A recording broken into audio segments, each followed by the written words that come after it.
ఏదో పద్ధతిలో యుద్ధం ఆపడానికి అన్ని ప్రయత్నాలు జరగాలని నేను కోరుకుంటున్నాను. రైట్. రవికిరణ్ గారు మీరేమంటారు? నిన్న చూస్తే అపార్ట్ ఫ్రమ్ దీస్ డెవలప్మెంట్స్ ఎలాగైనా 29 లిఫ్ట్ చేయాలి, as rightly set by colonel sub.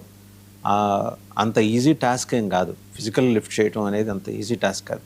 But navy సీల్స్ని ప్రయోగించి ఒసామా బిన్ లాడెన్ని, అల్ జవాహిర్ని లేపేసినట్టు, లేకపోతే మధురోని ఎత్తుకొచ్చినట్టు యురేనియం ఎత్తుకురావడానికి, అదేమి యురేనియం హ్యూమన్ బీయింగ్ కాదు కదా, దాన్ని చాలా జాగ్రత్తగా హ్యాండిల్ చేయాలి. అంత కెపాసిటీ, కేపబిలిటీ అమెరికాకి, ఇజ్రాయెల్కి ఉందని మీరు అనుకుంటున్నారా? సార్ వాసుదేవన్ గారు, ముందుగా మీకు ప్యానలిస్ట్కి 9 టీవీ వీక్షకులందరికీ శుభోదయం అండి. ప్రపంచ వరల్డ్ కప్ T20 భారతదేశం విజయం సాధించిన సందర్భంగా టీమిండియాకి, భారతదేశ ప్రజలందరికీ అభినందన శుభాకాంక్షలు అండి. ఇప్పుడు యురేనియం ని, ఇరాన్ లో ఉన్న యురేనియం ని ఎత్తుకురాగలరా? అసలు ఉందా అని నా ప్రశ్న. ఉందా? ఉంటే ఏ పరిమాణంలో ఉంది? ఉందా? ఉంటే ఏ పరిమాణంలో ఉంది? 450 కేజీలు పరిమాణాలకి అది అసలు వాళ్ళు చెప్పేది వేరు, పాశ్చాత్య సమాజం అమెరికా చెప్పేది వేరు, అక్కడ ఉన్నది వేరు. ఉండొచ్చు కదా మనకి. ఇరాక్ గురించి కూడా అలాగే అన్నారు. సద్దాం హుసేన్ ఆయన దగ్గర చాలా బాంబ్స్ ఉన్నాయి, అందరూ చంపేస్తారంటే ఒక్క బాంబు కూడా బయట తీసుకురాలేకపోయారు. నిజంగా యురేనియం ని ఎత్తేసే సామర్థ్యం ఉంటే ఖమేనీని ఎత్తేయచ్చు కదా, మధురోని ఎత్తేసినట్టు ఖమేనీని ఎత్తేయచ్చు కదా, ఆయన ఎందుకు ఎత్తలేకపోయారు? ఇరాన్ ని ఫిజికల్ గా వెళ్ళి కబలించిన, అప్పుడు ఆఫ్ఘనిస్తాన్ మీద డబుల్ సైజ్ అండి ఇరాన్. భారతదేశంలో విస్తీర్ణంలో సగం ఉండేది ఇరాన్. అది టఫ్ టెరెన్స్, మొత్తం కొండలు గిన్నెలుగా ఉంటాయి. అటువంటి దేశాన్ని ఆఫ్ఘనిస్తాన్ లోనే తోక ముడిచి పారిపోయిన అమెరికా ఇరాన్ ని ఫిజికల్ గా, ఓకే మీరు ఎయిర్ స్పేస్ ఆక్యుపై చేసి వాళ్ళ యొక్క ఆర్థిక వ్యవస్థలని, ఆయిల్ ని నేను చూసాం, ఆయిల్ రిఫైనరీస్ ని మొత్తం కాల్చి అవతల పడేసారు. ఆయిల్ ఏమో డ్రైనేజీలో కూడా వచ్చేసింది, టెహరాన్ లో డ్రైనేజ్ లో మంటలు వచ్చేసినాయి, మొత్తం తగలబడిపోతున్నాయి. అలాగే వారి డీసాలినేషన్ అంటే సముద్రం నీళ్ళని శుద్ధి చేసుకుని తాగుతారు, ఆ యూనిట్లు కూడా పెంచేశారు.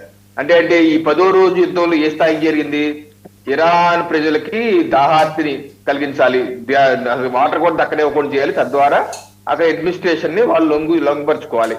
ఇప్పుడు ఐఆర్జీసీకి ప్రభుత్వానికి సంబంధం ఉండదండి. అక్కడ ఉన్నటువంటి ఆర్మీ, ఆర్మీ వేరు, ఐఆర్జీసీ ఒక ప్రైవేట్ ఆర్మీ, ఖమేనీ వ్యక్తిగత ఆర్మీ. అదొక 2 లక్షలు 3 లక్షలు ఉన్నారు. అదే బలమైన ఫోర్స్ అక్కడ ఆర్మీ కన్నా కూడా.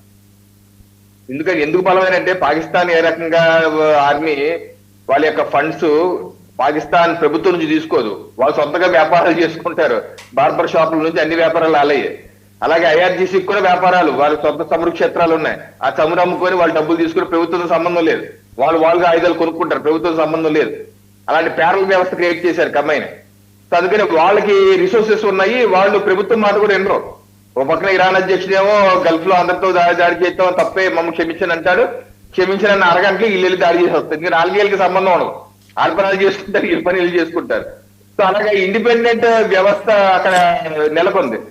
అలాంటి పరిస్థితుల్లో ఐఆర్జీసీని, ఆర్మీని మొత్తం ప్రజల్ని కంట్రోల్ చేస్తూ ఆ యొక్క భూభాగాన్ని ఆక్రమించడం, ఆ యురేనియాన్ని దొంగలించడం అన్నది నాకు తెలిసైతే అసాధ్యమైన పరిస్థితి. ఇప్పుడున్న పరిస్థితుల్లో, ఇప్పుడు డే 1 స్టార్టింగ్ అప్పుడేమో 1-2 రోజుల్లో అయిపోతే ఎంతసేపు అని చెప్పి అన్నవాళ్ళు, ఈ రోజు 10వ రోజుకి వచ్చేసరికి యుద్ధం ఫిజికల్ గా గల్ఫ్ ప్రాంతాన్ని మొత్తం విస్తరించింది, గల్ఫ్ లో అన్ని దేశాలను కబలించింది.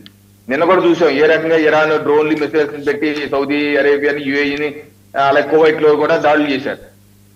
ఫిజికల్ గా అలాగే దాడులు జరుగుతుంటే ఆర్థికంగా ప్రపంచం మొత్తం విస్తరించింది. ఆర్థికంగా అమెరికాలో కూడా ఫ్యూల్ రేట్స్, పెట్రోల్ రేట్లు పెరిగిపోయినాయి, 50-60 సెంట్లు పెరిగిపోయింది. దాంతో అక్కడ గోడ పెడుతున్నారు. మన పక్క దేశాలు అయితే పాకిస్తాన్, బంగ్లాదేశ్ పరిస్థితి అయితే మామూలుగా లేదు, అతలాకుతలంగా ఉంది. యూరప్ పరిస్థితి మామూలుగా లేదు. ఇది 10 రోజులకే. ఇప్పుడు ఇరాన్ లో ఉన్నటువంటి ఆయిల్ రిఫైనరీస్ బ్లాక్ చేశారు. అలాగే ఇరాన్ స్ట్రాటజీ ఏంటి? వాళ్ళు ఎట్టాగో మునిగి ఉన్నారు. ఎందుకంటే ఇప్పుడు 30-40 ఏళ్ళుగా ఆంక్షలు ఉన్నాయి, ఇన్ఫ్లేషన్, ద్రవ్యోల్బణం అద్భుత స్థాయిలో చాలా ఎన్నో రెట్లు పెరిగిపోయింది. ఒక బండ్లు కొనాలంటే ఎన్నో వందల రూపాయలు తీసుకెళ్లి కొనాల్సి వస్తుంది. అలాంటి స్థితిలో ఉంది ఇరాన్. ఇంకా మునిగేది ఏముంది ఇరాన్? ఇంకా మొరడాకేం లేదు కదా. వాళ్ళు ఏమంటున్నారు, మేము మునిగామంటే మాతో పాటు మిమ్మల్ని కూడా ముంచుతూ అంటున్నారు. అందుకని ఏమన్నా మలక్కా హార్మోస్ జలసంధి దగ్గర ఆపుతుంది. ఎందుకని? చైనాని, రష్యా, అలాగే ఇండియా చమురు షిప్పుల్ని మేము వదులుతాం కానీ మిగతా వదలమని చెప్పేసి అమెరికా మీద దాడి చేస్తారు, మిగతా మీద దాడి చేస్తారు చమురు నౌకల మీద. ఎందుకంటే ఆర్థికంగా దెబ్బతీయాలని. ఇప్పుడు అమెరికా కూడా అదే పని చేస్తుంది, అమెరికా, ఇజ్రాయెల్. ఆర్థికంగా దెబ్బతీయాలి ఇరాన్ అని చెప్పి, ఎందుకంటే ఐఆర్జీసీకి నిధులు అక్కడి నుంచి వస్తాయి, రిఫైనరీస్ నుంచి. దానికి నిధులు రానివ్వకుండా చేయాలని అది అవి పేల్చాలి. అది పేల్చాలి సరే, పేల్చంగానే ప్రపంచవ్యాప్తంగా ధరలు పేలుతాయి. ఇప్పటికే $65 యుద్ధం స్టార్ట్ కాకముందు $65 బ్యారెల్ ఉంటే ఈరోజు అది $100 చేరిపోయిందని చెప్పేసి అంటున్నారు. సో ఈ 10 రోజులకే ఇంకో 10-15 రోజులు అది $200 వస్తే $80 వస్తే తెలియని పరిస్థితి. సో ఇది ఒత్తిడి క్రియేట్ చేస్తుంది.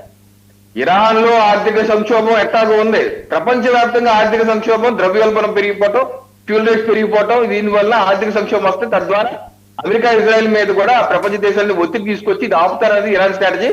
ఆ స్ట్రాటజీలో భాగంగా ఏదైతే మొదలు పెట్టారో హార్మోస్ లో ఇరాన్, దాన్ని ఆ ట్రాక్ లో అమెరికా ఇజ్రాయెల్ కూడా పోయి వాళ్ళు సంక్షిప్తాలు చేస్తుంది. ఎందుకు తప్పని పరిస్థితి, ఒకసారి యుద్ధం స్టార్ట్ అయిపోయాక వాసుదేవన్ గారు చర్యకు ప్రతి చర్య ఇంకా అది వెళ్ళిపోతా ఉంటుంది. ఎక్కడికి వెళ్తారో మనకు తెలియదు.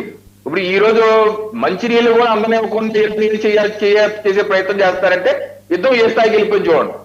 సో ఇంకో వారం రోజులు అయితే ఇంకే స్థాయికి వెళ్ళిపోతుంది. సో ఇది ప్రపంచ దేశాలను మొత్తం ప్రపంచవ్యాప్తంగా ఆర్థిక సంక్షోభంలోకి నెట్టే పరిస్థితి. తప్పనిసరిగా ఆ రకంగా ఇరాన్ కూడా కోరుకుంటుంది. అలాగా అందరూ ఒత్తిడి తీసుకురావాలి, ఆపాలి. ఎందుకంటే ఇరాన్ ని లొంగ తీసుకుంటాం, ఇది ఫిజికల్ గా లొంగ తీసుకుంటాం అవ్వని పని, అది ఎవరో చేయలేని పని, అసాధ్యమైన పని. అది ట్రంప్ గారికి కూడా తెలుసు. ట్రంప్ గారి ఆబ్జెక్టివ్ ఏంటి, ఏదో రకంగా రిజిమ్ చేంజ్ జరగాలి. 1979 ముందు ఇరాన్ ప్రభుత్వం అమెరికాకి అత్యంత మిత్ర దేశం. అది 79లో ఇస్లామిక్ దీన్ని వచ్చి మత ప్రభుత్వం వచ్చింది. అప్పటి నుంచి అమెరికాకి వ్యతిరేక ప్రభుత్వం అయిపోయింది. సో అమెరికా ఉద్దేశం ఏంటి, నాకు ఫేవరబుల్ గా ఉండే ప్రభుత్వం రావాలి అని ఆయన ఉద్దేశం. అలా రావాలి అంటే ప్రజలు బయటికి రావాలి. అది మీరు నేను అమెరికాలో ఇజ్రాయెల్ వెళ్ళి పని చేయలేరు కదా.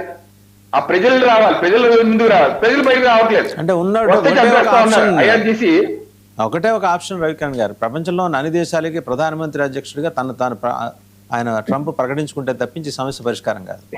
ఒక్కటే ఆప్షన్. ఇది రిజీమ్ ఇప్పుడు ఫైనల్ గా ట్రంప్ గారు ఒక క్యాట్ 65 లో అంటారు, అది దానిలో ఇరుక్కుపోయారు ఆయన. ఏ ఉద్దేశాలతో యుద్ధం మొదలు పెట్టారు ఆయన? అసలు వాళ్ళకి అణుబాంబు తయారు చేస్తున్నారు అన్నది ఆర్గ్యుమెంట్ మీనింగ్లెస్. ఎందుకంటే ఆల్రెడీ వాళ్ళు బాంబింగ్ చేస్తారు 4-5 నెలల క్రితం. అణుబాంబు తయారు చేసే పరిస్థితి నిర్వీర్యం చేసామని ట్రంప్ గారు ప్రకటించారు. అలాగే ఉమెన్ మధ్యవర్తం చేస్తుంది. ఉమెన్ ఏం చెప్పింది, ఉమెన్ మంత్రి ఏం చెప్పారు, ఆల్రెడీ ఒప్పుకున్నారు ఇరాన్ అన్ని సబ్మిట్ చేసేటాకి అణు బాంబు సంబంధించి కేవలం వాళ్ళ మీద పెట్టిన శాంక్షన్స్ ఎత్తేమని మాత్రమే అడుగుతున్నారు అని పరిస్థితి వచ్చేసిందని చెప్పి ఉమెన్ చెప్తున్నారు.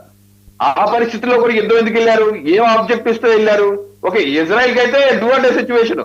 ఎందుకంటే కమీనీ ఓపెన్ గా చెప్పాడు, మేము యూదులందరినీ చంపేస్తాము, ఇజ్రాయెల్ మామూలు చేస్తాం, ఇజ్రాయెల్ మా నెంబర్ 1 శత్రువు అని కమీనీ చెప్పాడు. కాబట్టి ఇజ్రాయెల్ కూడా అదే పొజిషన్, మాకు కమీనీని లేపేస్తాం, మాకు డూ అండ్ సిచ్యువేషన్. అమెరికా ఎందుకు ఎంటర్ అయింది? అమెరికా ఆబ్జెక్టివ్ ఏంటి? బహుశా కనపడుతుంది ఏంటంటే రిజిమ్ చేంజ్. చంపొచ్చు, వీళ్ళు బాంబులు వేసి అడ్మినిస్ట్రేషన్ చంపొచ్చు, బాంబులు వేసి ప్రజలు చంపొచ్చు. చేంజ్ చేయాలని ఉద్దేశం. రవికిరణ్ గారు విండోలో విజువల్ చూస్తున్నారు, B2 బాంబర్ ఎలా వస్తుంది అనేది అక్కడ ఎక్స్క్లూజివ్ విజువల్. అది ఇజ్రాయెల్ నుంచి పంపించిన విజువల్ అనమాట. అలా ఎలా పెనట్రేట్ అవుతుంది అని చెప్పేసి ఒకసారి మనం మస్తన్ రావు గారి దగ్గరికి వెళ్దాం. మస్తన్ రావు గారు, సో దీంట్లో ఇంకో థర్డ్ డైమెన్షన్ ఉందండి. కంప్లీట్గా ఈ అండర్ సీ కేబుల్స్ని, ఇంటర్నెట్ కేబుల్స్ని పూర్తిగా దెబ్బ